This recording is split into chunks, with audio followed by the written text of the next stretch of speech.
পবিত্ৰ মাঘেৰিটাৰ অৰ্থাৎ কেন্দ্ৰীয় মন্ত্ৰীৰ অপেন চেলেঞ্জ গৌৰৱ গগৈলৈ। গৌৰৱ গগৈ কিয় নিজৰ সমষ্টিলৈ নাহে? নিজৰ সমষ্টিলৈ নাহে বাবে তেওঁৰ সেই সমষ্টিৰ ৰাইজৰ মনৰ কথা বুজি নাপায়। পবিত্ৰ মাঘেৰিটাই আহি আধাৰশিলা স্থাপন কৰে আৰু লগতে আদেশ দিয়ে গৌৰৱ গগৈ যে গৌৰৱ গগৈয়ে মাজে মাজে নিজৰ সমষ্টিলৈ আহিব লাগে আৰু লগতে 10 ছেপ্টেম্বৰৰ পিছত কি হ'ব গৌৰৱ গগৈৰ ৰাজনৈতিক জীৱন আৰু লগতে নিজৰ সমষ্টিলৈ নাহে, নিজৰ সমষ্টিৰ মানুহবিলাকৰ মনৰ কথা বুজ নলয়। এইবাবে তাৰ যি ফল পঞ্চায়ত নিৰ্বাচনত গৌৰৱ গগৈয়ে পালে। এনেদৰে বিস্ফোৰক মন্তব্য দাঙি ধৰিলে কেন্দ্ৰীয় মন্ত্ৰী পবিত্ৰ মাঘেৰিটাই। তাৰে সম্পূৰ্ণ ভিডিঅ'টো মই আপোনালোকৰ মাজলৈ লৈ আনিছোঁ। আই মাতৃ সমাজো আহিছে, কিন্তু ডাঙৰ কথা হ'ল গৰম আৰু এতিয়া 8 বাজিব হৈছে। কাৰ কাৰ চিৰিয়েল চাবলগীয়া আছে ৰাতি? এতিয়া বেহৰগড় পোষ্টৰ পৰা ৰঙৰ চেনেলত ৰেঙনি দিব, কিবা দিব। গতিকে কাৰোবাৰ কাৰোবাৰ ঘৰত ভাতো পাতিবগৈ লাগে। গতিকে মই মাত্ৰ 1.5 ঘণ্টা মানে ভাষণ দিম, হ'বনে? আৰু কোনো যাব নোৱাৰিব। 1.5 ঘণ্টা ভাষণ দিম, কোনো যাব নোৱাৰিব। পৰম শ্ৰদ্ধাভাজন ৰাইজ, মোৰ এইটো আশীৰ্বাদ বুলি লৈছো আৰু তাৰমানে শান্তনু পূজাৰীকো ধন্যবাদ জনাইছো আপোনালোকৰ গাঁওখনলৈ মোক অনাৰ বাবে। বিগত সময়বিলাকত মই অকণমান যদি কথাখিনি আপোনালোকে কম কয় তেতিয়া মই ক'ব পাৰিম। মাত্ৰ 5 মিনিট। টকাটো ডাঙৰ কথা নহয়, 7 লাখ নে 70 লাখ, কিন্তু ইয়াত যে ঢেকৰগড়াত বা আমাৰ কমাৰগাঁও কইনাখিনি ঢেকৰগড়াৰ মানুহখিনিক যে আমি অন্তৰৰ পৰা শ্ৰদ্ধা কৰো, এইটো শ্ৰদ্ধাৰ প্ৰতীক আচলতে। কি টকা, কিমান ৰাস্তা, কিমান ডাঙৰ মঞ্চ, কিমান বহল হ'ব সেইটো ডাঙৰ কথা নহয়। সাংসদ এজনে মাত্ৰ বছৰেকত 5 কোটি টকা পায়। ৰাজ্যসভাৰ সাংসদজনে মাৰ্ঘেৰিটাৰ পৰা ধুবুৰীলৈকে দিব লাগিব। 25,000 গাঁৱত সৈতে মই জড়িত, তাৰমানে ৰাজ্যসভাৰ সাংসদগৰাকী। এতিয়া যোৰহাট লোকসভাৰ সাংসদগৰাকী মাত্ৰ ইয়াৰ 10টা বিধানসভা চালেই হয়, কিন্তু মই 126টা বিধানসভাৰ মই সাংসদ, ৰাজ্যখনৰ সাংসদ মই। আপোনালোকে জানে লোকসভা আমাৰ যোৰহাটৰ পৰা এগৰাকী সাংসদ আমি নিৰ্বাচন কৰি পঠিয়াইছো। অসমৰ পৰা বিধানসভাই 6 গৰাকী 7 গৰাকী পঠিয়াই, তাৰ ভিতৰত মই এজন। এতিয়া আমাৰ স্থানীয় সাংসদগৰাকীটো এতিয়ালৈকে নিজৰ আপোনালোকৰ সাংসদগৰাকী কেইবাৰ আহিছে? 2-3বাৰ মান আহিছে নে ৰাইজৰ ওচৰলৈ? আহিছে নাই? ঢেকৰগড়া হলে কেইবাৰ আহিল? কি কথা কয়? ঢেকৰগড়াৰ মানুহে ইমান ভোট দি জিকাইছে। বহুত আমাৰ ইয়াত থকা বহুত মানে আয়োধি ল'ৰাটো মৰম লাগে, ইমান ধুনীয়া ইংৰাজী কয়, তেনেকে ভোট দি দিছে। কিন্তু এইখিনি ঠিকে আছে, কিন্তু এতিয়া আমাক ৰাস্তা লাগিব নহয়। ৰাস্তা লাগিব। নামঘৰটোৰ পইচা পাইছে নাই এইকেইটা গাঁৱৰ নামঘৰ, মানে আমাৰ গোটেই বৃহত্তৰ থাকে ঘৰত। কোনোবা নামঘৰ থাকি গ'ল, নামঘৰৰ পইচা পাইছে নাই, কাৰোবাৰ অৰুণোদয় আঁচনি নাম কাট খালে। এইবিলাক ডাঙৰ মানুহৰ কাৰণে সৰু কথা, কিন্তু আমাৰ কাৰণে এইটোতো গুৰুত্বপূৰ্ণ কথা। কোনোবা ছোৱালীজনীয়ে নিযুত মইনা আঁচনি পইচাটো নাপালে নেকি? কাৰোবাৰ পৰিয়ালটো ভাগৰ পিছত ৰেচন কাৰ্ডখনৰ কিবা দিগদাৰ হৈছে নেকি?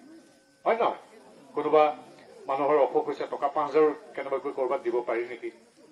গাঁৱৰ ল'ৰাবিলাকে বোলে কিবা খেল এখন পাতিছে, তাত পইচা দিব নালাগে, এনেই আহি খবৰটো লৈ আহিছো।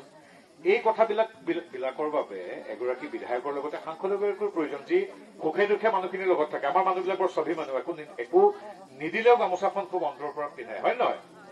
আমাৰ ৰাইজে যে মানুহক আশীৰ্বাদ দিয়ে, মৰম কৰে, বিনিময়ত কিবা বিচাৰে নেকি? নিবিচাৰে। ঢেকৰগড়া এখন ৰজাদিনীয়া গাঁও, ঐতিহ্য আছে আমাৰ এইবিলাক এলেকা, হয়নে নহয়? সঁচাকে নে? এইটো তাৰমানে পূৰ্বতে আপোনালোকৰ অভিজ্ঞতা আছে, কলিয়াবৰত আছিলে এইটো। তাৰমানে এইটো বৰ সাংঘাতিক কথা। এই সমষ্টিটো 10 বছৰে কলিয়াবৰত আছিল, য'ত গৌৰৱ গগৈ ডাঙৰীয়া আমাৰ সাংসদ আছিল। এতিয়া আপোনালোকে বাকী আমাৰ যোৰহাটৰ ৰাইজে এতিয়ালৈকে গমাই পোৱা নাই। মেইন অভিজ্ঞতা এইখিনি মানুহৰ আছে।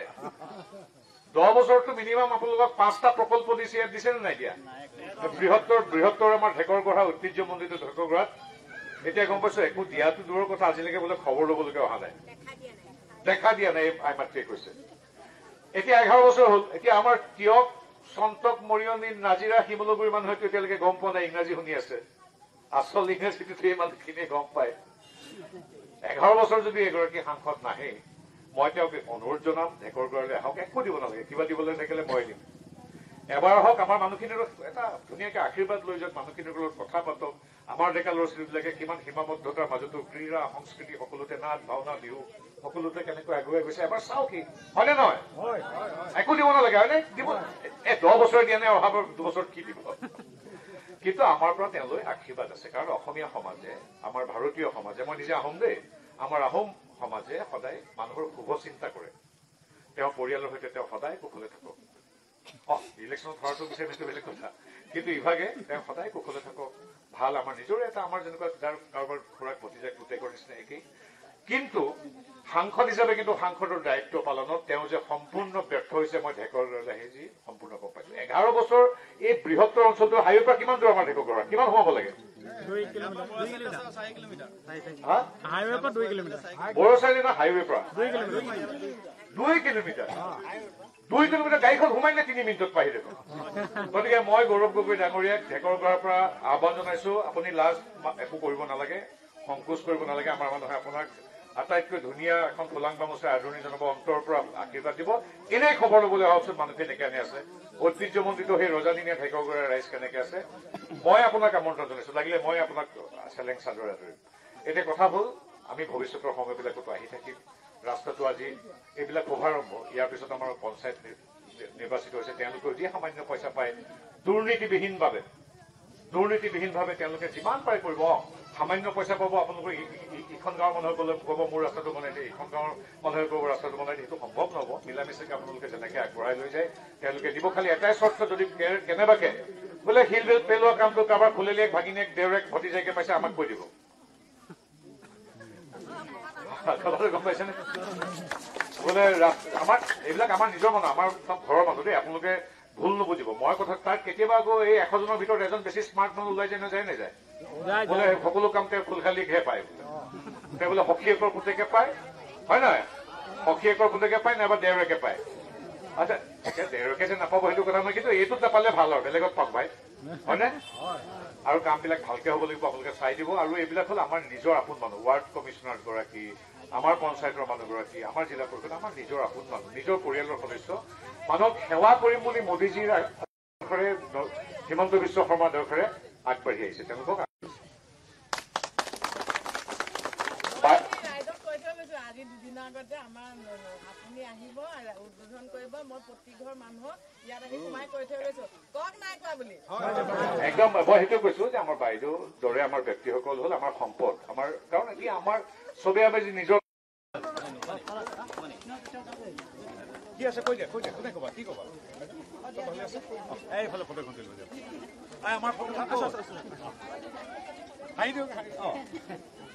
আমাৰ ৰাইজৰ তৰফৰ পৰা যিহেতু মন্ত্ৰী মহোদয় সমস্যা আমাৰ ককা আজু ককা দিনৰ পৰা অৰ্থাৎ স্বাধীনতাৰ কালৰ পৰা আমাৰ এই পথটোৰ আমি মানে সদায় বাৰিষা কালত আমি জবৰ যাতনা ভুগি আহিছিলো কিন্তু এই দীঘলীয়া সমস্যাত বহু চৰকাৰ আহিল বহু চৰকাৰ গ'ল কিন্তু কোনো চৰকাৰে আমাৰ এই সমস্যাটো গুৰুত্ব প্ৰদান নকৰিলে কিন্তু শেহতীয়াকৈ এই সমগ্ৰ বিষয়ৰ বাবে আমি ব্যক্তিগতভাৱে শান্তনু পূজাৰী ডাঙৰীয়াৰ কাষলৈ গৈছিলো সমান্তৰালভাৱে সুমন্ত হওক মাধৱ দা হওক সকলোৱে এখন শান্তনু দাক এই সমস্যাৰ কথা কৈছিল আৰু শান্তনু দাই সেই মুহূৰ্ততে প্ৰতিশ্ৰুতি দিলে সাংসদগৰাকীক লগত অতি শীঘ্ৰে এই আধাৰশিলা স্থাপন কৰিম আৰু সাংসদগৰাকী আহি আধাৰশিলা স্থাপন কৰি 7টা সন্তান দি আমাক যি সহায় আগবঢ়ালে তাৰ বাবে অন্তৰ গভীৰতা ধন্যবাদ জ্ঞাপন কৰিছোঁ এজন সংবাদকৰ্মী হিচাপে নহয় আজি মই এই অঞ্চলৰ ভুক্তভোগী এজন যুৱক হিচাপে এই চৰকাৰখনক এই সাংসদগৰাকীক শান্তনু পূজাৰী ডাঙৰীয়াক আৰু মুখ্যমন্ত্ৰীগৰাকীক ধন্যবাদ জ্ঞাপন কৰি মই মোৰ বক্তব্য সামৰণি মাৰিছোঁ ধন্যবাদ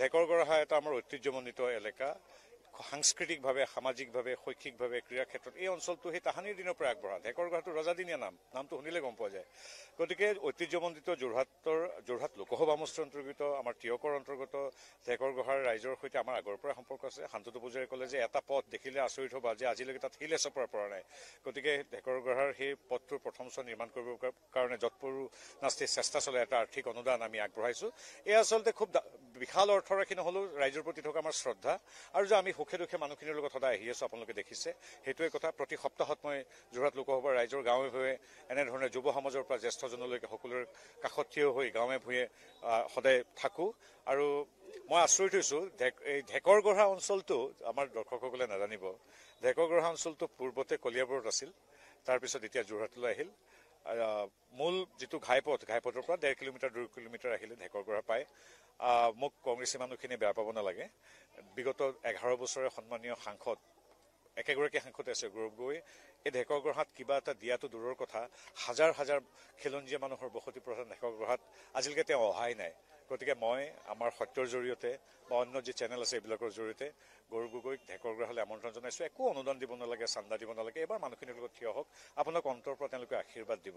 বাকী ৰাজনৈতিক কথা নকওঁ, কিন্তু একো দিব নালাগে, আহিব লাগে। আমাৰ মানুহখিনি খুব স্বাভিমানী, কোনো ডনেশ্যন অনুদানৰ কাৰণে নহয়, নিজৰ সাংসদগৰাকীৰ উপস্থিতিত বিচাৰে। আৰু মই সেইকাৰণে ক'বলৈ সুযোগ পাইছোঁ যে যিহেতু স্থানীয় সাংসদগৰাকী নাহে, কোনোবা এজনটো সাংসদে ৰাইজৰ কাম কৰিব লাগিব। এনেই টিভিৰ আগত লেকচাৰ দিলেও নহ'ব। আজি তাৰিখত মই ইয়াত আধাৰশিলা স্থাপন কৰিবলৈ আহিছোঁ, যিটো কাম আজি 5 মাহৰ ভিতৰত হ'ব। আৰু নতুন নতুন কাম যিবিলাক কৰিব লাগে সেইবিলাক কাম বিভিন্ন বিভাগৰ মুখ্যমন্ত্ৰী মহোদয় পৰ্যন্ত লৈ যাম। গতিকে এনেধৰণে আমি আচলতে আমাৰ বৃহত্তৰ যোৰহাট লোকসভা বা যোৰহাট তিয়ক তিতাবৰাদি সমষ্টি, ঢেকৰগড়া, তিলিকিয়াম, লহপহীয়া, লাহদৈগুৰি, আমাৰ এইবিলাক অঞ্চলবিলাকৰ বহুতৰ নাম বহুতে শুনাই নাই, এইবিলাক অঞ্চলক আমি আগুৱাই নিব লাগিব। সেইকাৰণে মই আজি এই নিশা ইমান দেৰি পৰ্যন্ত ইয়াত ৰাইজৰ ওচৰত আছোঁ। আমি কৃতজ্ঞ, ঢেকৰগড়াবাসী ৰাইজৰ ওচৰতো কৃতজ্ঞ। আৰু এই কথাখিনি খুব মন্ত্ৰৰ পৰা কৈছোঁ। খুব কিবা যে দিবই লাগিব এনেকুৱা কথা নহয়। মানুহখিনিৰ লগত সুখে দুখে থিয় হোৱাটো এগৰাকী মানে জনপ্ৰতিনিধিৰ এটা নৈতিক দায়িত্ব। এইবিলাক আচলতে ৰাইজৰ কাম এইবিলাকেই। মানে আমি যেতিয়া গম পালোঁ পঞ্চায়ত নিৰ্বাচনৰ সময়ত আহোঁতেও যে এই অঞ্চলত এনেকুৱা এটা পথ আছে, ৰাইজৰ বহুত কষ্ট হৈছে। আমি সম্পূৰ্ণ পথটো এতিয়া নিৰ্মাণ কৰিব নোৱাৰোঁ, কাৰণ তেখেতৰ সাংসদ উন্নয়ন পুঁজি সকলোকে দিব লাগে সমানে। গোটেই সমষ্টিটোত ৰাইজ ৰৈ আছে, তিয়ক সমষ্টিত। তথাপি তাৰ মাজত আমি ইয়াত 150 মিটাৰমানৰ কাৰণে কৰা হৈছে। আৰু পৰ্যায়ক্ৰমে আমাৰ পঞ্চায়ত ইয়াত আমাৰে গঠন হ'ব। ভাৰতীয় জনতা পাৰ্টীৰ শুভাকাংক্ষীসকলে পঞ্চায়ত গঠন কৰিব।